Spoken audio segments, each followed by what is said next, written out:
जिस दिन इन्होंने कोऑपरेटिव घरानों का कर्ज माफ किया था उस दिन बजट नहीं हिला था। ये आंदोलन किसान का है, किसान के रोटी का है, किसान के पेट का है, किसान के बच्चों का है। भी हमारा मोदी से मतलब नहीं है, मोदी वोटें ले ले, मोदी जीत जाए, मोदी हार जाए। हमारा संघर्ष तो एमएसपी की गारंटी पे है। हमारा संघर्ष है जो लड़ रहा, हमारा संघर्ष जो चलता रहेगा कर्जा मुक्ति पे है। इस समय दिल्ली के रामलीला ग्राउंड में हूँ। रामलीला ग्राउंड के अंदर जो ऑल इंडिया किसान मोर्चा के संग बहुत सारे किसान यहाँ पे 5000 के लगभग किसान यहाँ पर पहुंचे हुए हैं। इनकी मांग है जो एमएसपी को लेकर के मांग थी कि एमएसपी सारे उस पे मिलना चाहिए और इनका कर्ज माफ जो 21 लाख करोड़ जो कर्ज था उसको लेकर के यहाँ पर राकेश टिकैत किसानों के जो नेता हैं वो भी यहाँ पर मौजूद है। यहाँ पर अलग अलग जगह से किसान आए। सर कहाँ से आए आप? कहाँ से आए आप? कहाँ से आए? जिला फाजिल्का।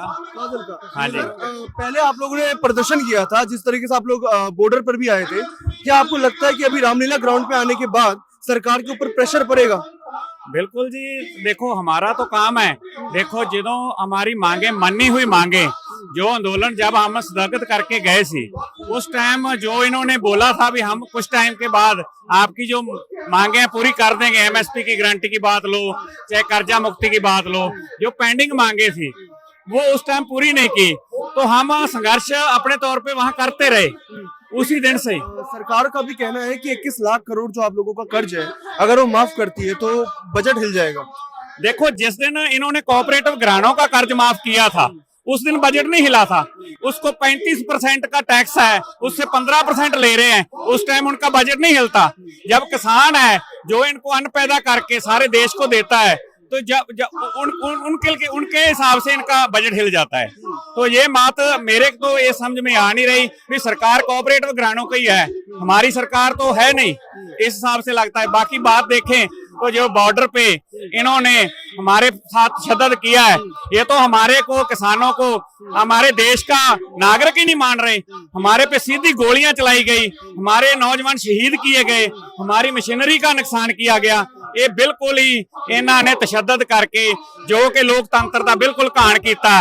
ये मोदी सरकार ये बर्दाश्त तो साडे तो बाहर होएगा। समय पर भी आप लोगों की उस पर उठता है, बात उठती है, भारतीय जनता पार्टी या सरकार वो समय पर भी उठाती है कि लोकसभा चुनाव से पहले ही क्यों? बिल्कुल हमारा जो मैं बात पहले आपने समझी नहीं भी हम सोच रहे हैं पहले से ही हम प्रोटेस्ट करते आ रहे हैं, आज से नहीं कर रहे।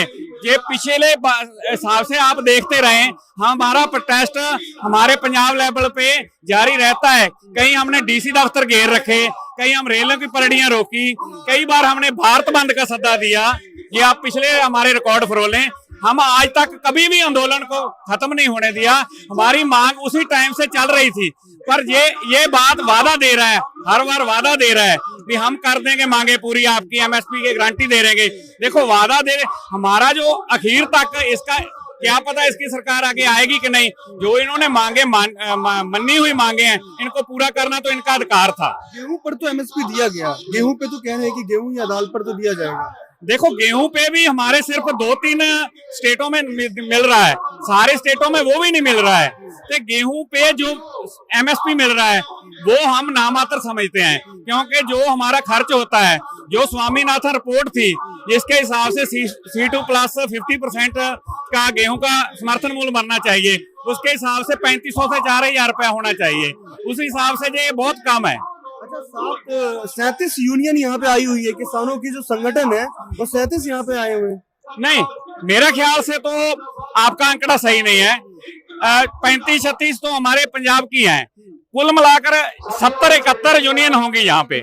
जो हमारी किसान यूनियन है, जो एक्स्ट्रा जो हमारे भाईबंदी यूनियन दूसरी वर्गों की है, वो मिला के 100 के करीब होगी। आप लोगों को एक समय था कि आने नहीं दिया जा रहा था, बॉर्डरों पे इतना प्रशासन के साथ मुठभेड़ हुआ था। अब आप लोग आ गए दिल्ली, आप लोगों ने अपनी बात भी सरकार तक रखी है। इस तरीके से आपको कैसा लगता है? देखो हम तो हर बार ये सोचते थे भी हमारे को ऐसे ही अमन शांति से प्रोटेस्ट करना दिया जाए, तो ये बात इनकी समझ में भी नहीं आ रही थी। हम तो आज देखो कोई हुई हुल्लड़बाजी, अमन शांति से हमने अपना प्रोटेस्ट किया। ये जो मोदी कह रहा था ये कल पंजाब ही आंदोलन कर रहा है, ये पंजाब ही कर रहा है, वक्खवादी है, अतवादी है। ये आज ये मोदी देख ले भी सारे देश के हर एक कोने कोने से नागरिक आए हुए हैं, तो इसको समझना चाहिए ये आंदोलन किसान का है, किसान के रोटी का है, किसान के पेट का है, किसान के बच्चों का है। हमारे को दो मारें पड़ती है, रेट के साथ साथ कुदरत की मार भी पड़ती है। गेहूं हमारा अब समझ लो पूरा पकने को तैयार है, कुदरत की मार पड़ती है, हमारा सारे का सारा गेहूं है जो बिल्कुल नष्ट हो जाता है। तो हम हमारे इसी हिसाब से हमारे पास कर्जा होता है। कुछ सख्ती भी आप लोगों पे लागू की गई, जिस तरीके से रात में रहने नहीं दिया जा रहा है आप लोगों को, और जिस तरीके से रूट डाइवर्ट किया गया, बहुत सारी चीजें। देखो ये तो हमारे को पता है, ये अपनी कोजी हरकतों से बाज तो नहीं आएगा, पर हमारा जो जुनून है, हम जो अमन शांति से हम चाहे औखे होके आए, इसकी तो निंदा हो रही है, पर हम औखे होके भी हम कल से चले हुए हैं, कल सुबह से चले हुए हैं, रात को नहीं सोए। हम बसों में आज सारा दिन नंग गया, आज की रात भी नंगेगी। ये बोलता है वेलड़ लोग हैं। से आप? हम भारतीय यूनियन अग्राहा से हैं, भारतीय किसान यूनियन अग्राहा। हाँ, आपकी यूनियन से? हमारी यूनियन से लगभग मेरे आइडिया से 50,000 के करीब हमारी यूनियन से हैं। 800 के करीब हमारी बसें हैं जो हमारी यूनियन की आई हुई है। और इसके बाद भी कोई कार्यक्रम है कि किस तरीके से अगर सरकार नहीं मानती है, सरकार अल्टीमेटम? अग्राहा साहब ने बता ही दिया भी हमारा मोदी से मतलब नहीं है, मोदी वोटें ले ले, मोदी जीत जाए, मोदी हार जाए, हमारा संघर्ष तो एमएसपी की गारंटी पे है।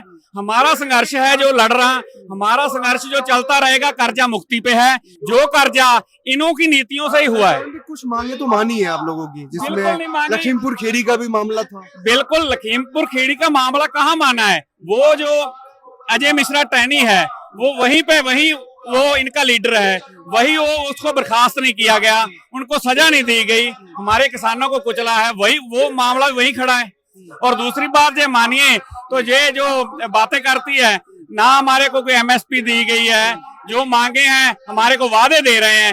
वादा तो जिस दिन सरकार में 10 साल पहले आया था, बहुत वादे किए थे, वादे तो ये उन्होंने वो भी नहीं पूरे किए। तो इस हिसाब के लगता है बाकी हमारा संघर्ष देखो बात है कुछ सरकार को आगे चेतावनी है, क्योंकि अब आचार संहिता भी लग जाएगा। हमारी देखो चेतावनी, जो हमारे जो ग्रुप के लीडर हैं, हमारे जो संयुक्त मोर्चा है, जो भी फैसला करेगा, हमारी जो नीचे केडर है उसी हिसाब से चलेगा। आचार संहिता लग जाएगा, उसके बाद क्या लगता है मानी जाएगी क्या जी? अब तो चुनाव आने वाला है, आचार संहिता भी लग जाएगी।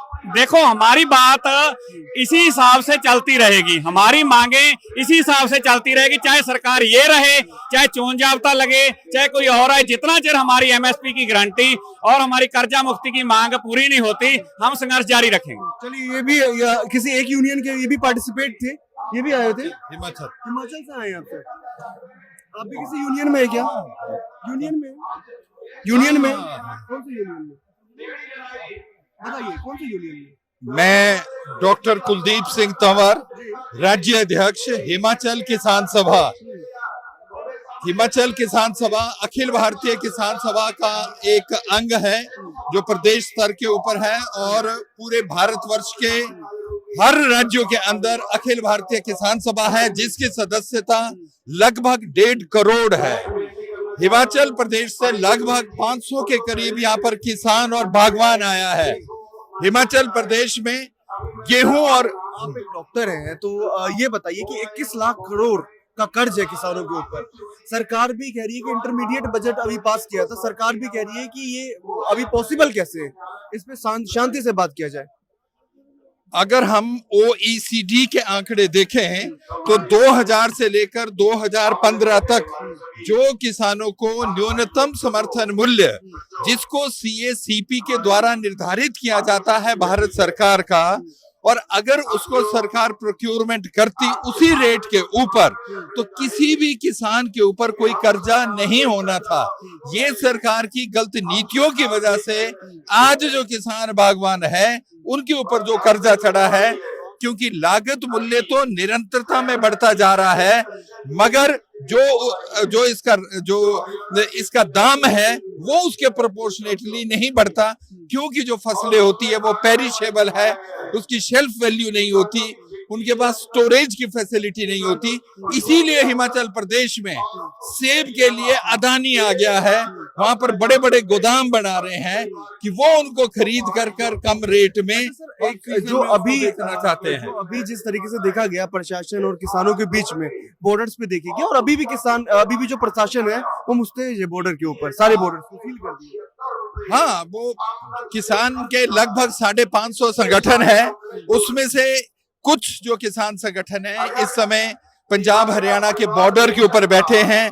उनको भी आह्वान किया है कि जो संयुक्त किसान मोर्चा, जिन्होंने 378 दिन संघर्ष करके 3 काले कृषि कानूनों को वापस कराया था, 9 दिसंबर को जो भारत सरकार के साथ समझौता हुआ था कि उसको लागू करवाने के लिए जो ये संयुक्त किसान मोर्चा उसके साथ रहे, तो वो जो साथी वहां पर बैठे हैं उनकी हर वो डिमांड सेम है, उनकी समस्याओं का, उनके जो भी मुद्दे हैं उसका समर्थन है, और उनसे आह्वान भी है कि वो इस बड़े आंदोलन का हिस्सा रहे। बहुत शुक्रिया डॉक्टर साहब। यहाँ पर बहुत सारे ऐसे दृश्य हैं, मैं आपको दिखाना चाहूंगा कि किसान जो है अलग अलग स्टेट से आए हुए हैं, हरियाणा, हिमाचल प्रदेश और यहाँ से पंजाब की भी बहुत सारे किसान हैं। यहाँ पर देखिए ये एमएसपी और कहीं ना कहीं जो एमएसपी और जो सरकार ये किसानों का लोन था 21 लाख करोड़, उसको माफी को लेकर के यहाँ पर आए हुए हैं। अल्टीमेटम 5000 किसान जो है यहाँ पर पहुंचे हैं दिल्ली के। यहाँ पर देखने वाली बात है कि आगे क्या होता है और आगे जो है आचार संहिता लगने से पहले क्या इनकी मांगे पूरी की जाती है या नहीं।